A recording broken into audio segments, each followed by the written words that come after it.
Hello friends, welcome to competitive exams India Telugu channel. ఈ రోజు మనం ఈ వీడియోలో broadcast engineering consultants India limited నుంచి మనకి నోటిఫికేషన్ అయితే రిలీజ్ అవ్వడం జరిగింది. ఈ నోటిఫికేషన్ సంబంధించి కంప్లీట్ డీటెయిల్స్ అనేవి మనం అఫీషియల్ నోటిఫికేషన్ ద్వారా తెలుసుకుందాం రండి. ఈ పర్టికులర్ జాబ్స్కి ఏపీ అండ్ తెలంగాణ క్యాండిడేట్స్ ఎవరైనా కానీ అప్లై చేసుకోవచ్చు, male and female candidates. So different వేకెన్సీస్కి సంబంధించి మనకైతే రిక్రూట్మెంట్ జరుగుతుంది. మీకు ఎక్స్పీరియన్స్ ఉన్నా లేకున్నా ఈ జాబ్స్కి అయితే అప్లై చేసుకోవచ్చు ఫ్రెండ్స్. సో వీటికి సంబంధించి డీటెయిల్స్ అనేవి వన్ బై వన్ చూద్దాము.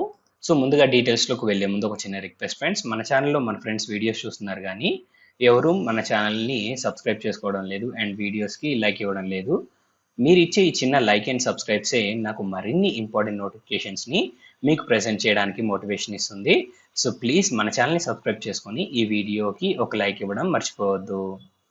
సో ముందుగా ఇక్కడ మనం గమనించినట్లయితే స్టార్టప్ ఫెలోగా మనకైతే వేకెన్సీస్ ఆఫర్ చేస్తున్నారు ఫ్రెండ్స్. Maximum age 30 years. ఈ జాబ్కి మనం అప్లై చేసుకోవాలి అనుకున్నట్లయితే బ్యాచిలర్స్ డిగ్రీ ఇన్ ఇంజనీరింగ్ లేదా technology from recognised universities and institutions ద్వారాగా మనం కంప్లీట్ చేసుకున్నట్లయితే మనం ఈ జాబ్స్కి అప్లై చేసుకోవచ్చు. Masters degree in engineering complete చేసుకున్న క్యాండిడేట్స్ ఎవరైతే ఉన్నారో వారికి ప్రిఫరెన్స్ అనేది ఇవ్వడం జరుగుతుంది ఫ్రెండ్స్. కానీ బ్యాచిలర్స్ డిగ్రీ ఒకటి ఉంటే చాలు, మనం ఈ జాబ్స్కి అప్లై చేసుకోవచ్చు. డిజైరబుల్గా 2 years ఎక్స్పీరియన్స్ అనేది అడుగుతున్నారు స్టార్టప్ రిలేటెడ్ వర్క్స్కి సంబంధించి. ఈ ఎక్స్పీరియన్స్ అనేది మ్యాండేటరీ కాదు, కేవలం డిజైరబుల్గా మాత్రమే అడుగుతూ ఉన్నారు. పర్ మంత్ శాలరీ మనం చూసినట్లయితే 50,000 రూపీస్ మనకైతే ఇక్కడ ఆఫర్ చేయడం జరుగుతుంది. అండ్ రిమైనింగ్ స్కిల్ సెట్కి సంబంధించి కూడా మనకి డీటెయిల్స్ ఇక్కడ మెన్షన్ చేశారు ఫ్రెండ్స్. ఒకసారి ఈ స్కిల్ సెట్ అనేది రిఫర్ చేసుకోండి. అండ్ నెక్స్ట్ మనం మూవ్ ఆన్ అయినట్లయితే మనకి ఇక్కడ యంగ్ పర్సనల్స్గా మనకైతే వేకెన్సీస్ ఫిలప్ చేస్తూ ఉన్నారు. Maximum age 32 years. ఈ జాబ్స్కి మనము masters degree in any subject అనేది మనం కంప్లీట్ చేసుకోవాలి ఫ్రెండ్స్. ఏదైనా ఒక మాస్టర్స్ డిగ్రీ కంప్లీట్ చేసుకుంటే చాలు, మనం ఈ జాబ్కి అప్లై చేసుకోవచ్చు. 1 year రిలవెంట్ ఎక్స్పీరియన్స్ అనేది అడుగుతున్నారు ఫ్రెండ్స్. మనం ఏ సబ్జెక్ట్కి అయితే చదువుకొని ఉన్నామో ఆ సబ్జెక్ట్కి సంబంధించి మనకి ఎక్స్పీరియన్స్ ఉన్నట్లయితే సరిపోతుంది ఈ 1 year ఎక్స్పీరియన్స్. అండ్ డిజైరబుల్గా ఎంఫిల్ లేదా అడిషనల్ క్వాలిఫికేషన్స్, రీసెర్చ్ ఎక్స్పీరియన్స్ లేదా published papers and post qualification experience ఉన్నట్లయితే ప్రిఫరెన్స్ అనేది ఇవ్వడం జరుగుతుంది ఫ్రెండ్స్. జాబ్ డిస్క్రిప్షన్ అనేది మనకి ఇక్కడ మెన్షన్ చేయడం జరిగింది. పర్ మంత్ మనకి ఇక్కడ 60,000 రూపీస్ శాలరీ అయితే ప్రొవైడ్ చేస్తూ ఉన్నారు. అండ్ నెక్స్ట్ మనం మూవ్ ఆన్ అయినట్లయితే మనకి ఇక్కడ ఐటీ కన్సల్టెంట్కి సంబంధించిన వేకెన్సీస్ ఫ్రెండ్స్. సో ఈ జాబ్స్కి మనకి ఏజ్ లిమిట్ అనేది 32 years ఇచ్చారు ఫ్రెండ్స్. సో ఇక్కడ మీరు జాగ్రత్తగా గమనించినట్లయితే బీఈ లేదా బీటెక్ కంప్లీట్ చేసుకున్నట్లయితే ఇన్ఫర్మేషన్ టెక్నాలజీ కానీ లేదా ఇన్ఫర్మేషన్ సైన్స్ లేదా కంప్యూటర్ సైన్స్ లేదా ఎలక్ట్రానిక్స్లో మనం ఈ జాబ్స్కి అప్లై చేసుకోవచ్చు. సో ఎలాంటి ఎక్స్పీరియన్స్ లేకపోయినా ఈ జాబ్కి అప్లై చేసుకోవచ్చు. ఇన్ కేస్ మీరు కేవలం డిప్లొమా చదువుకుని ఉన్నట్లయితే ఇన్ఫర్మేషన్ టెక్నాలజీ లేదా ఇన్ఫర్మేషన్ సైన్స్ లేదా కంప్యూటర్ సైన్స్ లేదా ఎలక్ట్రానిక్స్ ఈ స్ట్రీమ్స్లో మీకు 5 years ఎక్స్పీరియన్స్ అనేది అడుగుతూ ఉన్నారు ఫ్రెండ్స్. సో ఈ క్వాలిఫికేషన్స్ పైన మీరు అప్లై చేసుకున్నట్లయితే పర్ మంత్ మీకు 33,000 రూపీస్ శాలరీ అయితే ప్రొవైడ్ చేస్తారు. ఇన్ కేస్ మీకు ఎక్స్పీరియన్స్ ఉన్నట్లయితే మీకు శాలరీ అనేది పెరుగుతుంది. సో ఇక్కడ మీరు గమనించినట్లయితే బీఈ బీటెక్ అనేది ఇంతకు ముందు మాట్లాడుకున్న స్ట్రీమ్స్లో కంప్లీట్ చేసుకొని 2 to 3 years ఎక్స్పీరియన్స్ ఉన్నట్లయితే మీరు ఈ జాబ్స్కి అప్లై చేసుకోవచ్చు. ఎక్స్పీరియన్స్ పైన మీరు అప్లై చేస్తున్నారు కాబట్టి మీకు 44,000 రూపీస్ శాలరీ అనేది ఇస్తారు. వితౌట్ ఎక్స్పీరియన్స్ మీరు అప్లై చేసుకున్నట్లయితే 33,000 రూపీస్ శాలరీ అనేది ఇస్తారు ఫ్రెండ్స్. అండ్ అలానే అదర్ క్వాలిఫికేషన్స్ కూడా మనం చూసినట్లయితే ఇక్కడ జాగ్రత్తగా గమనించండి. ఎంఈ లేదా ఎంటెక్ అనేది ఇంతకుముందు మాట్లాడుకున్న స్ట్రీమ్స్లో కంప్లీట్ చేసుకున్నట్లయితే మనం ఈ జాబ్స్కి అప్లై చేసుకోవచ్చు. అండ్ అలానే ఎంబీఏ ఐటీ కూడా మీరు కంప్లీట్ చేసుకున్నా కానీ ఈ జాబ్స్కి అప్లై చేసుకోవచ్చు ఫ్రెండ్స్. సో ఇన్ కేస్ మీరు మాస్టర్స్ డిగ్రీ అనేది కంప్లీట్ చేసుకున్నట్లయితే ఎలాంటి ఎక్స్పీరియన్స్ లేకపోయినప్పటికీ మీకు 44,000 రూపీస్ శాలరీ అనేది ప్రొవైడ్ చేస్తారు. సో ఈ పాయింట్ గమనించండి. Bachelors degree with experience 44,000, masters degree without experience అయినా కానీ 44,000 రూపీస్ శాలరీ అనేది ప్రొవైడ్ చేస్తారు. అండ్ నెక్స్ట్ ఇక్కడ ఎంఎస్సి ఇన్ఫర్మేషన్ టెక్నాలజీ లేదా కంప్యూటర్ సైన్స్ చదువుకొని 1 to 2 years ఎక్స్పీరియన్స్ ఉన్నట్లయితే మీకు 44,000 రూపీస్ మీకు శాలరీ అనేది ప్రొవైడ్ చేస్తారు.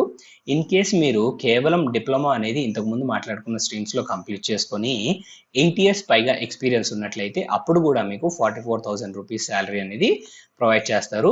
అండ్ అలానే మనకి ఇక్కడ essential skill test and desirable skill set అనేది మీకు ఇక్కడ మెన్షన్ చేయడం జరిగింది. జస్ట్ ఒకసారి స్క్రీన్ షాట్ తీసుకొని ఈ స్కిల్ సెట్స్ అనేవి మీరు ఒకసారి క్రాస్ చెక్ చేసుకోండి ఫ్రెండ్స్. అండ్ నెక్స్ట్ మనం మూవ్ ఆన్ అయినట్లయితే మనకి రిమైనింగ్ డీటెయిల్స్. సో ఈ జాబ్స్కి మనం అప్లై చేసుకోవాలి అనుకున్నట్లయితే కేవలం ఆన్లైన్ మోడ్లోనే అప్లై చేసుకోవాల్సి ఉంటుంది అఫీషియల్ వెబ్సైట్ ద్వారాగా. అఫీషియల్ వెబ్సైట్ అయిన www.becil.com కి వెళ్ళి కెరియర్ సెక్షన్లో మనము ఓపెన్ చేసినట్లయితే అక్కడ రిజిస్ట్రేషన్ ఫామ్ అనేది ఉంటుంది. ఆ రిజిస్ట్రేషన్ ఫామ్ అనేది మనం ఫిలప్ చేసి మన రిలవెంట్ డాక్యుమెంట్స్ అన్ని స్కాన్డ్ కాపీస్ అప్లోడ్ చేసి మనం అప్లై చేసుకోవాల్సి ఉంటుంది. వన్స్ అప్లై చేసుకున్న తర్వాత మన అప్లికేషన్ ఫామ్ అనేది మనం డౌన్లోడ్ చేసి ఫర్దర్ యూజెస్ కోసం మనమైతే సేవ్ చేసి పెట్టుకోవాల్సి ఉంటుంది ఫ్రెండ్స్. సో ఈ జాబ్స్కి ఓన్లీ షార్ట్ లిస్ట్ అయిన క్యాండిడేట్స్ ఎవరైతే ఉంటారో వారికి మాత్రమే ఇక్కడ స్కిల్ టెస్ట్ లేదా సెలక్షన్ ప్రాసెస్కి సంబంధించి కాల్ చేయడం జరుగుతుంది. ఈ కాల్ చేయడం అనేది ఈమెయిల్ ద్వారాగా లేదా టెలిఫోన్ ద్వారాగా అయితే మీకు ఇన్ఫార్మ్ చేయొచ్చు friends, based on recruiter choice friends. So వారు ఈమెయిల్ కానీ లేదా టెలిఫోన్ ద్వారాగా కానీ మనకైతే ఇన్ఫార్మ్ చేయడం జరుగుతుంది. అండ్ అలానే మనము రెగ్యులర్ గా అఫీషియల్ వెబ్సైట్ చెక్ చేసుకున్నట్లయితే మనకి ఏదైనా ఇన్ఫర్మేషన్ ఉన్నట్లయితే అఫీషియల్ వెబ్సైట్ ద్వారాగా మనకు తెలుస్తుంది. సో రెగ్యులర్ గా అఫీషియల్ వెబ్సైట్ అనేది చెక్ చేయడం మర్చిపోవద్దు. అండ్ నెక్స్ట్ మనం మూవ్ ఆన్ అయినట్లయితే మనకి ఇక్కడ and last date of application అనేది మనకి ఇక్కడ మెన్షన్ చేశారు friends. Last date of application 29th May 2024 లోపు మనం అయితే అప్లై చేసుకోవాల్సి ఉంటుంది. సో ఈ పాయింట్ గమనించండి. అండ్ అలానే ఇక్కడ హైలైట్ చేస్తూ మనకు చెప్పింది ఏంటంటే ఖచ్చితంగా అప్లై చేసిన తర్వాత మన అప్లికేషన్ ఫామ్ అనేది డౌన్లోడ్ చేసి సేవ్ చేసి పెట్టుకోమని చెప్పారు. అండ్ అలానే మనకి ఇక్కడ మన డాక్యుమెంట్స్ అన్ని స్కాన్ చేసి అప్లోడ్ చేయాల్సి ఉంటుంది ఫ్రెండ్స్, ఈ పాయింట్ గమనించండి. అండ్ అలానే అప్లై చేసేటప్పుడు వర్కింగ్ కండిషన్లో ఉన్న ఈమెయిల్ ఐడి, ఫోన్ నెంబర్స్ అనేవి ప్రొవైడ్ చేయండి ఫ్రెండ్స్. సో ఫర్దర్గా కమ్యూనికేషన్స్ అనేవి వాటి ద్వారాగానే జరుగుతాయి కాబట్టి మనం రాంగ్ ఇన్ఫర్మేషన్ ఇస్తే ఆర్గనైజేషన్ ఎలాంటి రెస్పాన్సిబిలిటీస్ అనేవి తీసుకోదు. సో ఖచ్చితంగా వర్కింగ్ కండిషన్లో ఉన్న ఈమెయిల్ ఐడి, ఫోన్ నెంబర్స్ అనేవి ప్రొవైడ్ చేయండి. అండ్ ఇక్కడ మనం గుర్తుపెట్టుకోవాల్సింది ఏంటి అన్నట్లయితే క్యాండిడేట్స్ ఎవరైతే లోకల్ క్యాండిడేట్స్ ఉన్నారో వారికి మాత్రమే ఇక్కడ ప్రిఫరెన్స్ అనేది ఇవ్వడం జరుగుతుంది ఫ్రెండ్స్. సో అప్లై చేసుకోవడం ఎవరైనా అప్లై చేసుకోవచ్చు, కాకపోతే ప్రిఫరెన్స్ అనేది లోకల్ క్యాండిడేట్స్కి మాత్రమే ఇక్కడ ఇవ్వడం జరుగుతుంది. అండ్ అలానే ఈ జాబ్స్ అనేవి టెంపరీ బేసిస్ పైన మనకైతే తీసుకోవడం జరుగుతుంది ఫ్రెండ్స్. కాంట్రాక్ట్ బేసిస్ పైన అప్లై చేసుకోవడానికి విల్లింగ్గా ఉన్న క్యాండిడేట్స్ ఎవరైతే ఉంటారో వారు మాత్రమే ఈ జాబ్స్కి అప్లై చేసుకోండి. సో ఈ నోటిఫికేషన్ సంబంధించి కంప్లీట్ డీటెయిల్స్ అనేవి మీకు అందాయని ఆశిస్తున్నాం ఫ్రెండ్స్. ఈ వీడియో కనుక మీకు నచ్చినట్లయితే please like, share and subscribe to our channel. Thank you.